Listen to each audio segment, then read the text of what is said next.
দেখছেন WB24 news, দিনে রাতে জনতার স্বার্থে।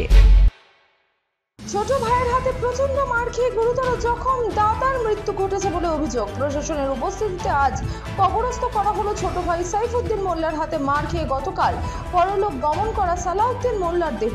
সংবাদ সূত্রে জানা গিয়েছে, গত শুক্রবার ভর দুপুরে ছোট ভাই সাইফুদ্দিন তার মেজ দাদাকে সন্তানদের সামনে সামান্য বিবাদকে কেন্দ্র করে ক্রিকেট খেলার ব্যাট দিয়ে সালাউদ্দিনের মাথা থেকে পা পর্যন্ত বিভিন্ন স্থানে একাধিকবার আঘাত করেন। শুধু তাই নয়, এই নৃশংস ঘটনাটি কুলপি থানার আলীপাড়া গ্রামের মানুষদের তৎপরতায় সালাউদ্দিনকে ওই দিনই নিয়ে যাওয়া হয় কুলপি হসপিটালে। সেখান থেকে রোগীর অবস্থা শোচনীয় বুঝতে পেরে ডায়মন্ড হারবার হসপিটালে ঘুরে অবশেষে পিজি হসপিটালে ভর্তি করা হয়। অত্যন্ত সিরিয়াস অবস্থা বুঝতে পেরে পিজি হসপিটালের কর্তৃপক্ষ ওই রাতেই সালাউদ্দিনের প্রয়োজনীয় চিকিৎসা, অপারেশন ইত্যাদি করেন।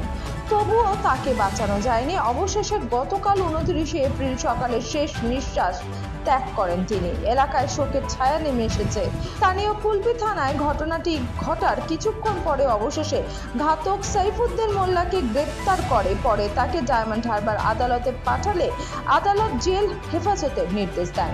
আজ প্রশাসন শোকাতুর আত্মীয় এবং গ্রামবাসীর সাহায্যে নিহত সালাউদ্দিনের পারিবারিক এবং বাড়ির নিকটবর্তী কবরস্থানে কবরস্থ করার ব্যবস্থা করেন। Bureau report WB24 news. দেখতে এলাম নতুন সংসার, বড়ি তো এখন সব তোমার, মা হয়েছে পর। কিন্তু ও যে বড্ড ভালো। কিসে ভালো হলো? আসুন মা, খেতে বসুন, লাঞ্চ আপনার রেডি। আরে যে গন্ধে মোমো, কি রেখেছো দেখি তো স্পেশাল চিকেন কারি, অসাধারণ স্বাদ। আসলে তো সানরাইজ চিকেন কারি মশলা করলো বাজিমা।